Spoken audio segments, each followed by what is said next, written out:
નમસ્કાર મિત્રો, આજે આપણે વાત કરીશું ડૉક્ટરના માતા પિતા સાથે બનેલી એક સત્ય ઘટના વિશે. મારી આંખોમાં આંસુ આવી ગયા. તમને પણ જરૂર ગમશે. તો મિત્રો, વિડીયોને અંત સુધી જરૂરથી સાંભળી લેજો. હજુ આવા દીકરા દીકરી વહુ છે જે મા બાપની સેવાને સાચો ધર્મ સાંજે છે.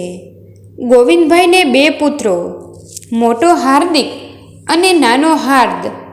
પત્ની સુશીલાબેન, નામ પ્રમાણે જ સુશીલ. અમદાવાદમાં કાપડની મોટી દુકાન ધરાવતો આ ભર્યો ભાદર્યો આ પરિવારનું મૂળ વતન બનાસકાંઠાના પાલનપુર પાસેનું એક ગામ. મોટો દીકરો હાર્દિક MBBS પૂરું કરીને MD બનવા ન્યૂયોર્ક અમેરિકા ગયો. હાર્દિક સ્વભાવે એકદમ સરળ, ના કોઈ મોટાઈ કે ના કોઈ અભિમાન. હાર્દિક છેલ્લા વર્ષમાં હતો ત્યારે વંદના નામની યુવતી સાથે પરિચય થયો. વંદના પણ MD માટે જ અહીં આવી હતી અને એનો પરિવાર પણ અમદાવાદમાં જ રહેતો હતો. એમનું મૂળ વતન પણ બનાસકાંઠાનું ડીસા પાસેનું એક ગામ. પિતા રાજેશભાઈ અને માતા સંગીતાબેનનું લાડકવાયું સંતાન વંદના.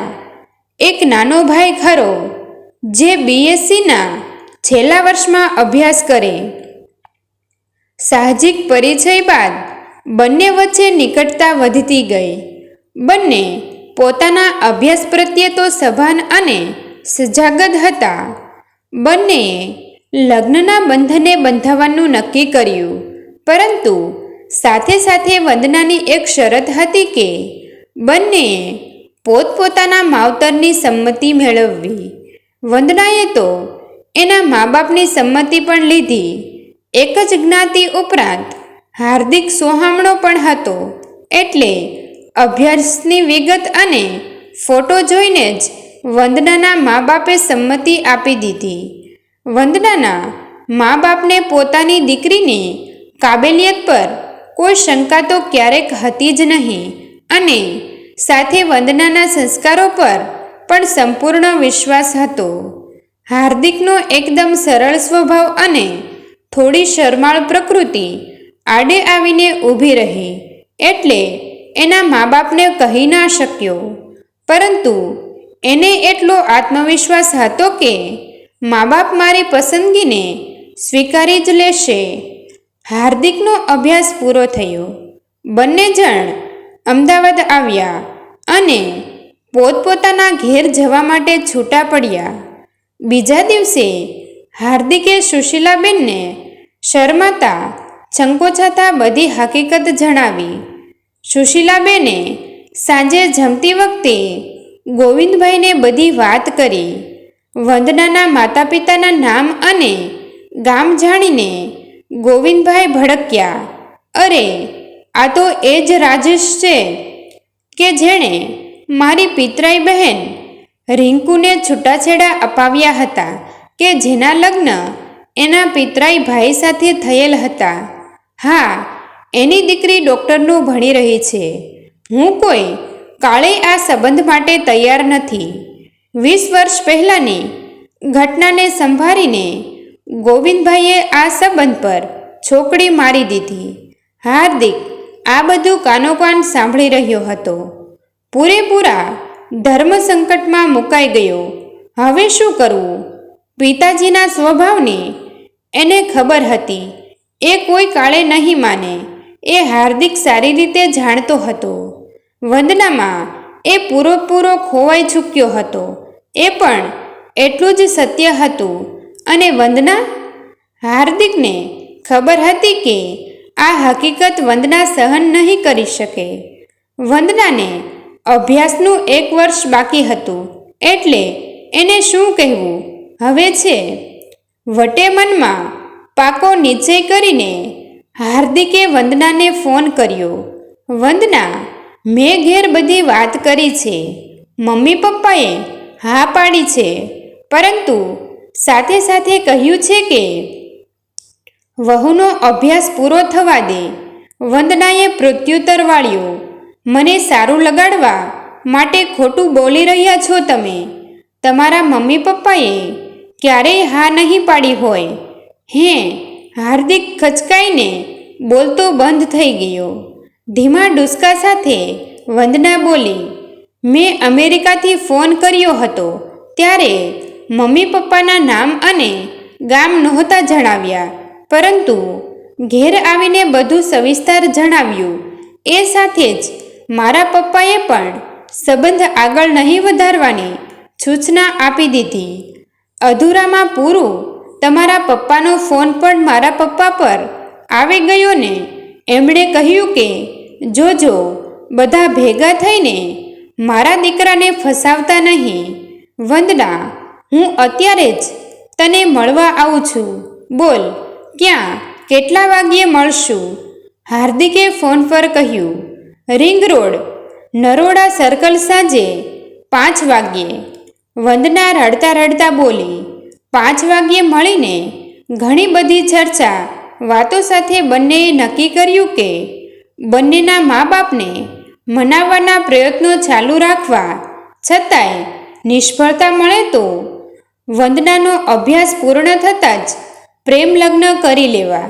અને બંને સજળ નયને છૂટા પડ્યા. હાર્દિકે ડૉક્ટર હાઉસમાં 6-1 મહિના સેવા આપીને પછી પોતાની હોસ્પિટલ શરૂ કરી. થોડી પિતાજીની મદદ અને થોડી લોન લઈને પિતાજીને મનાવવાના ઘણા પ્રયત્નો કર્યા, પરંતુ ગોવિંદભાઈ એકના બે ના થયા. વેરીની દીકરી, મારા ઘેર તો ના જ લાવું, આ જ પ્રત્યુત્તર. જોકે વંદનાની પણ એ જ પરિસ્થિતિ હતી. વંદનાનો અભ્યાસ પૂરો થયો. બંનેના પિતાજીઓના જિદ્દી સ્વભાવમાં કોઈ પરિવર્તન નહીં. છેવટે હાર્દિક અને વંદના કોર્ટમાં જઈ લગ્નના તાંતણે બંધાઈ ગયા. બંનેના પરિવાર સાથેના સંબંધો કપાઈ ગયા. એનો દોષ મા બાપોનો હતો ને બંનેના મા બાપોએ સામેથી જ સંબંધો કાપી નાખ્યા હતા. પરિવાર પ્રત્યે બંનેને અઢળક પ્રેમ હતો, પરંતુ બીજો કોઈ વિકલ્પ પણ ક્યાં હતો? હા, વંદના અને હાર્દિકને અમર આશા હતી કે મા બાપોએ ભલે તરછોડ્યા, પરંતુ એક દિવસ જરૂર સુખમય મિલન સર્જાશે જ. બંને હૃદયરોગના સ્પેશિયાલિસ્ટ હતા, એટલે હોસ્પિટલ તો ધમધોકાર ચાલતી હતી. વસવસો માત્ર છતાં મા બાપે અનાથ નહોતો. હાર્દ ભણવામાં ખાસ કંઈ ઉકાળી ના શક્યો, એટલે પપ્પાની કાપડની દુકાન જ સંભાળવા લાગ્યો. લગ્ન લેવાઈ ગયા. 5 વર્ષ વીતી ગયા ને 2 બાળકોનો પિતા પણ બની ગયો. ગોવિંદભાઈમાં ઘડપણ દેખાયું. ઢીંચણની ગાદીઓ ઘસાવવાથી ચાલવામાં મુશ્કેલી પડવા લાગી. દુકાને જવાનું બંધ થયું. સુશીલાબેન પણ કમરની તકલીફ સામે ઝઝૂમી રહ્યા હતા. ગામમાં કામમાં મુશ્કેલી પડવા લાગી. દીકરાના 2 સંતાનોને સાચવવામાં અક્ષમ બની ગયા. હાર્દની પત્ની મોહિનીને આંખમાં કણાની જેમ ખૂંચવા લાગ્યા. એક દીકરાને ભણાવી ગણાવીને ડૉક્ટર બનાવ્યો હતો, તે છેતરીને વાળી છોડીને લઈ ગયો બધું. 2 ડૉક્ટર છે ને લીલા લેર કરે છે. એવા સુખી દીકરા આગળ જઈને રહો તો ખબર પડે, પણ ક્યાં જાવું છે ત્યાં? બસ અમારા જ કપાળે લખાયા છે ને. મોહિનીના આવા મહેણાટોણા અને હાર્દનું ભાવહીન વર્તન છેવટે અસહ્ય થઈ પડ્યું આ વૃદ્ધ દંપતીને. ઊંડે ઊંડે હાર્દિક યાદ આવતો હતો ગોવિંદભાઈને, પરંતુ હજી જિદ્દીપણું મન પર સવાર હતું ને, એટલે જ તો અનાથ આશ્રમનો રસ્તો પકડ્યો ગોવિંદભાઈએ. સુશીલાબેન છૂટકે ના છૂટકે ગોવિંદભાઈને અનુસર્યા. આજે મહિનાનો 4થો રવિવાર હતો. કાયમના નિયમ મુજબ વંદનાએ રસોઈયાને ઓર્ડર આપીને મીઠાઈ સાથેની રસોઈ બનાવડાવી લીધી. વાહનમાં ભરાવીને વંદના પોતાની ગાડી લઈ અનાથ આશ્રમે પહોંચી ગઈ. ભોજન વંદના જાતે પીરસી રહી હતી. આગ્રહ કરીને જમાડી રહી હતી સૌ વૃદ્ધ માવતરોને. નવા આવેલ 2 માવતરોને જોતા જ વંદના હચમચી ગઈ, પરંતુ મોં પર કોઈ અણસાર આવવા ના દીધો. વંદનાએ લાગણીસભર અવાજે એટલું જ કહ્યું, આ અનાથ આશ્રમ નહીં, પરંતુ ઘરડા માનવીઓનો મેળો છે. સુખ દુઃખની સાચી આપ-લે થાય છે. કેટલાય આલીશાન મકાનોમાં જે આડંબરસભર સુખ શાંતિ છે, એની સરખામણીએ વિશેષ સાતા મળે અહીં. સુશીલાબેને એક વૃદ્ધાને પૂછ્યું, આ ભોજન આપીને ગઈ એ કોણ બહેન હતી? એ તો ખબર નથી, પરંતુ છેલ્લા 4-4.5 વર્ષની નિયમિત દર મહિના ચોથા રવિવારે જમાડવા આવે છે. એનો ખોળો ભરાયેલો નથી એ નક્કી, વૃદ્ધાએ કહ્યું. બીજા મહિનાનો ચોથો રવિવાર આવ્યો. વંદના આવી પહોંચી. સૌએ જમી લીધું એટલે સુશીલાબેને વંદનાને કહ્યું, દીકરી, તું કેટલી બધી ભાગ્યશાળી છે કે આવું પુણ્યકર્મ તારા ભાગ્યમાં છે. જો તને યોગ્ય લાગે તો તારા એ ઘરના મને દર્શન કરાવીશ કે જે ભૂમિ તને આવા પવિત્ર કાર્યમાં પ્રેરણા આપી રહી છે. 1 મહિનાથી વેદનાને મનમાં જ સંગ્રહીને બેઠેલી વંદનાને કંઈક અદ્ભુત અનુભૂતિ થઈ. હાર્દિકના મા બાપ અનાથ આશ્રમમાં છે એ હજી જાણ નહોતી કરી વંદનાએ. એને ઊંડે બીક હતી કે હાર્દિક આ જાણ થતાં પડી ભાંગશે. એ થોડા સમયની રાહ જોઈ રહી હતી. એટલે જ વંદના ઝડપભેર બોલી, હા માં, કેમ નહીં? ચાલો, આજે હું ફ્રી જ છું, તમને મૂકવા પણ આવીશ. સુશીલાબેન ઘેર આવ્યા. મોટા મકાનમાં પ્રવેશતા જ સામે દિવાલ પર ગોવિંદભાઈ અને તેમની તસવીર દેખાઈ. વંદના ઝડપભેર રસોડા તરફ ચાલી ગઈ હતી. એટલી જ ઝડપથી પ્રગટાવેલા દીવો હાથમાં લઈને આવી. છકડવકડ આંખે સુશીલાબેન તો એમની તસવીર જ જોઈ રહ્યા હતા. વંદનાએ પ્રગટાવેલ દીવો સુશીલાબેનના ચરણોમાં મૂક્યો ને પગે પડીને રડી પડી. મમ્મી, અમારી ભૂલચૂક હોય તો અમને ક્ષમા કરો. અમે બંને પ્રેમના એક તાતણે બંધાઈ ચૂક્યા હતા. એ સિવાય અમને કંઈ ખબર નહોતી.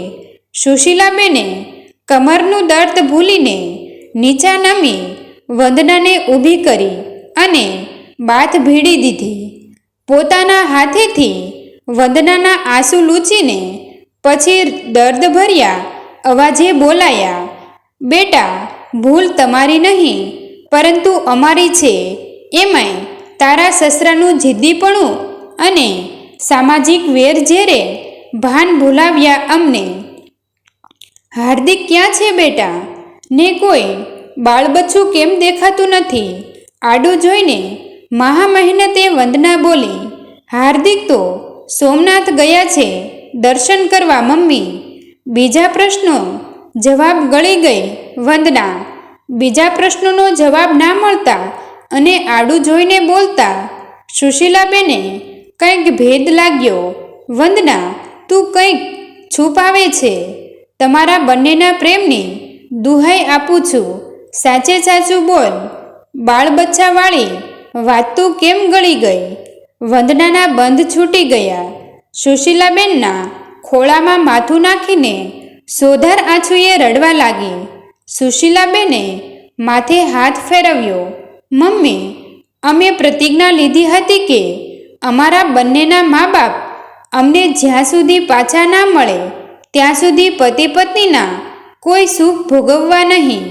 વાહરે ભારતીય નારી! હવે સુશીલાબેન પાસે કોઈ પ્રત્યુત્તર નહોતો. દરેક મિનિટ સુધી રડતા રહ્યા. જાતે જ આંસુ લૂછીને પછી દર્દભર્યા અવાજે બોલ્યા, ઘીના ઠામમાં ઘી નહીં પડે તો જીવ આપી દઈશ.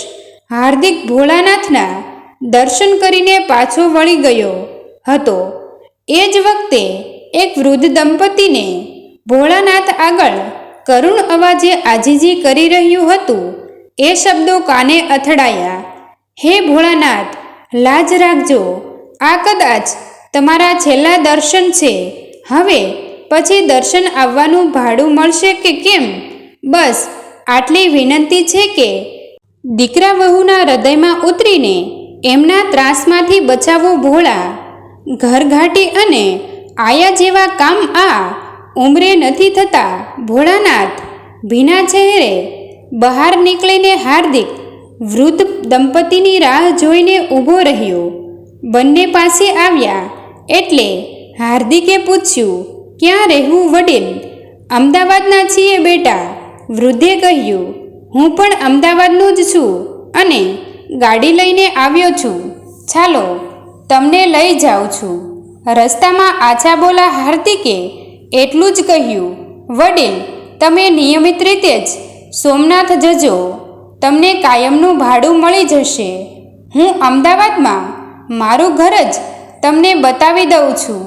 એ સિવાયની પણ કોઈ જરૂર પડે તો મારા ઘરના દરવાજા તમારા માટે કાયમ ખુલ્લા છે. વડીલની આંસુથી ખરડાયેલી આંખો તો અરીસામાં હાર્દિકને દેખાઈ રહી હતી. થોડા સમયના ખામોશી ભર્યા વાતાવરણ પછી વૃદ્ધા થોડું બોલ્યા. ધન્ય છે તારા માવતરને બેટા કે તારા જેવા સપૂતને જન્મ આપ્યો. દીકરો તો મારે છે, બાંધકામનું કરે છે કે કમાય પણ ખૂબ સારું. વહુના વાદે છડીને હળધૂત કરી દીધા છે અમને. પોતાના જ ઘરમાં કૂતરા પેટ ભરે એમ પેટનો ખાડો પૂરીએ છીએ. જીવતરમાં વેઠ સિવાય કંઈ નથી. ધન્ય છે તારી ઘરવાળીને, એ પણ કોઈ સારા ખાનદાની દીકરી હશે. છૂટા હાથની હશે તો જ તું અમને અમારી મદદ કરવા માટે તૈયાર થયો છે. હાર્દિકનું મકાન આવી ગયું. ગાડી પાર્ક થઈ. હાર્દિક અને વૃદ્ધ દંપતી નીચે ઉતર્યા. વંદના આંખો છોડીને જોવા લાગી. એને એની આંખો પર વિશ્વાસ ના બેઠો. હોય નહીં, મમ્મી પપ્પા મારા આંગણે ડૂસકા નાખતી બેડરૂમમાં દોડી ગઈ. હાર્દિકને કંઈ સમજણ ના પડી. બેઠક ખંડમાં જોયું તો પોતાના મમ્મી પપ્પા ગોવિંદભાઈ અને સુશીલાબેન દેખાયા. અરે આ શું? 5 વર્ષે પોતાની જીદની પાછળ સંતાડી દેવ જેવા પુત્રને જોતા જ બંને બેબાકળા થઈને હાર્દિકને ભેટી પડ્યા. દીકરા, અમને માફ કર.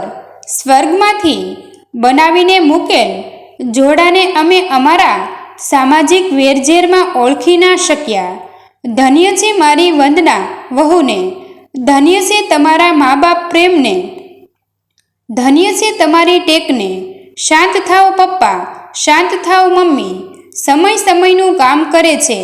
હાર્દિકને એટલી તો ખબર પડી ગઈ કે મમ્મી પપ્પાને બધી ખબર પડી ગઈ છે.